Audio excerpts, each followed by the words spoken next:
ادیبہ دیکھو تو کون آیا ہے۔ وہ ایک دم سے چونک کر اٹھ بیٹھی، ایک بار پھر سے ماضی سے اپنا آپ گھسیٹتی ہوئی شال و جوش کے ساتھ وہ آنکھیں کھول کے چہرے جانے پہچانے کی کوشش کرنے لگی۔ ارے Maha, what a great surprise!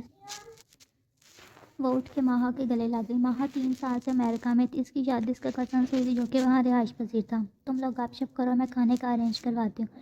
یہ کہہ کر مسز عمر نیچے کچن میں آ گئیں۔ وہ دونوں بہت عرصے بعد ملے تھیں۔ ماہا بالکل ویسی کی ویسی تھی اور دیوا کے چہرے پر واقعی پرانی مسکراہٹ پھر سے آ گئی تھی۔ کچھ دیر باتوں کے بعد ماہا نے اپنے موبائل سے ہسبینڈ اور بیٹے کی تصویریں دیوا کو دکھائیں۔ بہت اچھا کپل تھا۔ دیوا نے ماہا کا موبائل واپس لیتے ہوئے ماہا کے اسٹے کا پوچھا۔ وہ 4 ویکس کے ویکیشن پر آئی تھی۔ ماہا کو دیوا کے ساتھ ہونے والے حادثے کی خبر تھی، اس لیے اس نے سفان علی کے بارے بات نہیں کی۔ کافی دیر یونیورسٹی دردر کی باتوں کے بعد وہ دونوں لان میں ٹہلتی رہیں۔ پھر دوپہر کے کھانے کے بعد ماہا واپس چلی گئی۔ دیوا نے آج فجر کی نماز بھی نہیں پڑھی تھی۔ رات کو بہت دیر تک وہی سب سوچتی رہی اور وہیں بیٹھ سے ٹک لگا اس کی آنکھ لگ گئی تھی۔ نماز نہ پڑھنے کے اثرات سے واضح طور پر محسوس ہو رہے تھے۔ دل کچھ روز سے زیادہ بے چین تھا۔ دیوا نماز کی پابند نہ تھی، مگر صرف فجر کی نماز کے لیے کوشش کر کے پڑھ لیتی تھی اور دل سکون میں آ جاتا تھا۔ دیوا، تمہارے ماموں کی فلائٹ ہے پرسوں جمعرات کو شام 4 بجے کی۔ اگر تم بہتر فیل کرو تو میرے ساتھ مارکیٹ چلو، میں سوچتی ہوں تم سب کے لیے کچھ پریزنٹس لے لیں۔ جی ماما ٹھیک ہے، میں ضرور چلوں گی، آپ بتا دیجیے گا کب جانا ہے۔ وہ یہ کہہ کر کے واپس اپنے کمرے میں آ گئی۔ تھوڑی دیر بعد اسلام آباد کی ایک بڑی مارکیٹ پہنچ گئی۔ کچھ کپڑے اور پرفیومز لے کر واپس گھر آئے گا۔ دیوا کو کچھ تھکاوٹ محسوس ہوئی، آرام کرنے کے لیے کمرے میں آئی۔ کبھی کبھی یادیں انسان کا پیچھے اس لیے کرتی ہیں کہ اسے پتال سے بھی ڈھونڈ لاتی ہیں۔ آپ چاہیں مار مار کے جیئیں یا جی جی کر مریں، اپنے ظلم میں کسی صورت کمی نہیں کرتی۔ دیوا کے ساتھ بھی کچھ ایسا ہی تھا۔ رات کی تاریکیاں جتنی بھی گہری یادیں اس کے وجود کا سراغ لگا کے اس تک پہنچ جاتی تھیں اور ابھی بھی اس کے کمرے سے کسی بن بلائے مہمان کی طرح منتظر بیٹھی تھی۔ اسی کھیل تماشے میں پورا مہینہ گزر گیا تھا۔ وہ لوگ دیوا کو اس پوری طرح سے زندگیوں سے بے دخل کر چکے تھے جیسے اس کا وجود کچھ تھا ہی نہیں۔ زین اور منان جنہیں اس نے بھائیوں سے زیادہ پیار دیا، دیوا کی کال دیکھتے اور ڈسکنیکٹ کر دیتے۔ انکل جن سے اس نے پاپا کی طرح پیار کیا تھا، وہ بھی دیوا کی ایک بات سننے کو تیار نہ تھے۔ جب انسان سے کوئی غلطی نہ ہو، برے رویوں پر ہنس کر صبر کر لیتا ہے، لیکن جب اپنا پتہ نہ ہو تو پھر صبر کرنا اتنا مشکل ہو جائے جیسے بند قبر میں سانس لینا۔ اس وقت اس کا پل پل کسی قبر میں گزرا تھا۔ سفان علی کہاں؟ میں ان کی مسز بات کر رہی ہوں۔ آج اس نے اس کی شاپ پر کال کرنے کی ہمت کر لی۔ وہ واضح طور پر سن سکتی تھی کہ ہال کے دوران دوسری طرف سے سفان علی کسی سے مخاطب تھا۔ کہہ دو میں نہیں ہوں۔ اور دیوا میں مزید سننے کی ہمت نہ تھی، اس نے فون بند کر دیا۔ اور کوئی کسی سے اتنی نفرت کیسے کر سکتا ہے، وہ بھی اس سے جس سے کبھی انتہا کی محبت کا اقرار کیا ہو۔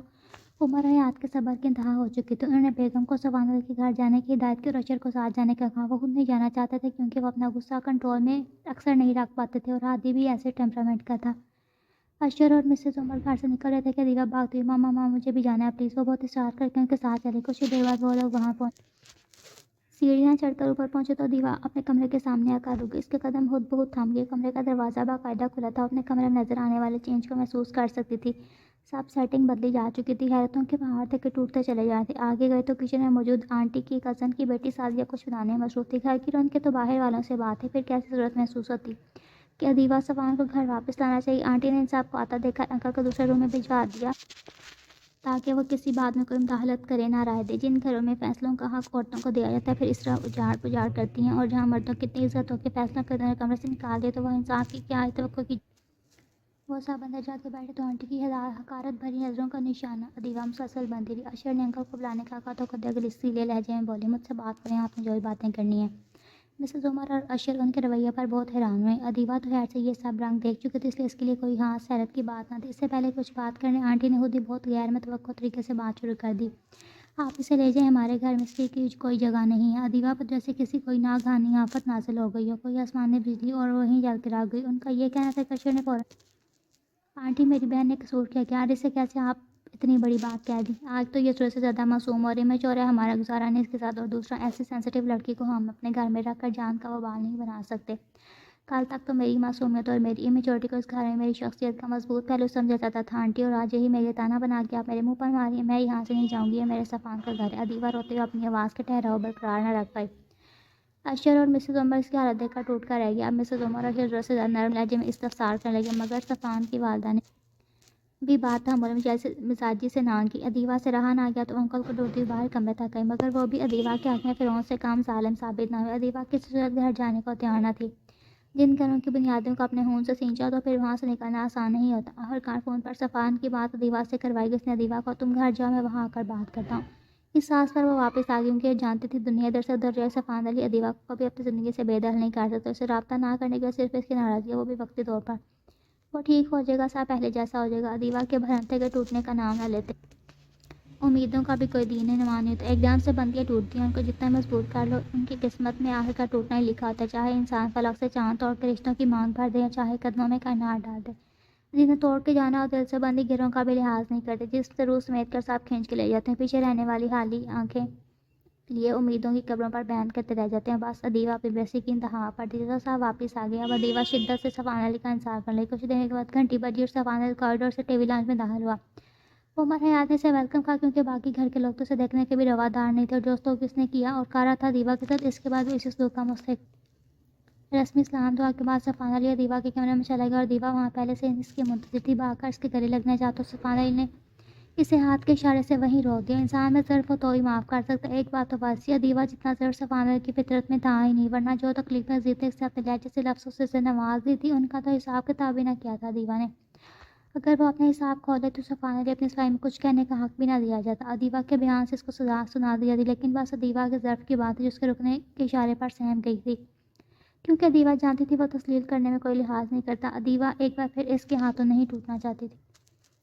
ادیبہ ہماری شادی کو کتنے مہینے ہو چکے، 3 سے زیادہ ہو چکے ہیں، تمہیں لگتا ہے کہ ہماری انڈرسٹینڈ نہیں ہو پائی، تم میرے ساتھ خوش نہیں اس لیے تم نے اپنی جان لینے کی کوشش کی۔ وہ اپنے سارے رویوں سے یکسر انجان ہو کے ادیبہ کو مورد الزام ٹھہرا گیا، ہر قصور کی سزاوار ادیبہ ٹھہری، بدگمانی کی ساری حدیں ٹوٹتی گئیں جو وہ بولتا گیا۔ میں نے اب اپنے اور تمہارے بھلے کے یہی فیصلہ کیا کہ ہمیں اس رشتے کا بوجھ نہیں اٹھانا چاہیے، کیونکہ ہم دونوں میں ہی اتنی طاقت نہیں۔ اس کا دل چاہا اسی وقت اٹھے اور صفان علی کے ہونٹوں پر ہاتھ رکھ دے اور اسے پیار سے سمجھائی کہ وہ بات گمان ہے، بہت بدگمان، لیکن اس سے پہلے کہ کہتی صفان علی اپنی بات مکمل کر کے دروازے سے باہر نکل گیا۔ وہ عجیب بے یقینی کا شکار تھی، بھاگتے اس کے پیچھے گئے، اس کا ہاتھ پکڑ کر اسے روک لیا۔ صفان، میں بس آپ کو ایک بات کہنا چاہتی ہوں، پلیز میری بات سن لیں۔ اب ادیبہ بے بسی کی انتہا پہ تھی، صفان علی سے موقع دیا اور بولی، صفان آپ کو مجھ سے شکایت ہے نا کہ میں نے وین کیوں کاٹا؟ اس وجہ صرف یہ تھی کہ جب آپ نے مجھ سے کہا تھا میں تمہیں صبح گھر چھوڑ کے آؤں گا۔ صفان، آپ کو پتہ ہے ادیبہ موت برداشت کر سکتی ہے لیکن صفان علی سے الگ نہیں ہونا چاہتی۔ اگر آپ میری وہ غلطی معاف کر دیں تو میں کہتی ہوں کہ آپ جیسے مجھے رکھیں گے جہاں رکھیں گے رہوں گی، کبھی کوئی گلہ بھی نہیں کروں گی۔ اس کے آگے اس وقت ادیبہ کسی بھکاری کی طرح محتاج کرتی، یہی فرق ہوتا ہے کہ انسان سے محبت میں اور اللہ سے محبت میں۔ انسان نہ ان بھاری گناہ لے کر اللہ کے سامنے ندامت کا ایک آنسو بہاتا ہے اور اس کے وجود کی ساری کچوں کو یکجا کر کے اس کی تکمیل کرتا ہے، جبکہ ایک انسان ایک ایسی خطا معاف نہیں کرتا جس کی وجہ وہ خود ہو۔ اب وہ ہاتھ جوڑ کر صفان علی کے سامنے کھڑتی، ایک بات کہتی ہے، ادیبہ دل میں اپنی غلطی پر شرمندہ تھی، اسے احساس تھا کہ اس نے واقعی اپنے اللہ کو ناراض کیا اور اپنے کو دکھ کیا، لیکن جن حالات سے وہ گزری اس نے وہی کیا جو وہ کر۔ صفان، مجھے معاف کر دیں، اللہ بھی تو ہے نا، ہماری چھوٹی بڑی سب غلطیاں معاف کرتے ہیں، آپ میری آدھی غلطی سمجھ کے معاف کر دیں، میں وعدہ کرتی ہوں آپ سے ہر انسان کی ایسی عزت کروں گی جیسے آپ کو کرتی ہوں۔ ادیبہ جانتی تھی اس نے ہمیشہ سب کو سارا آنکھوں پر رکھا تھا، آپ سے اس سے زیادہ میں اور کیا کہوں صفان کہ آپ کو مجھ پر یقین تھا، جو آپ اسی حق سے مجھے گھر لیے اس طرح پہلی بار لے گئے تھے، ہاتھ پکڑ کر محبت سے مان سے۔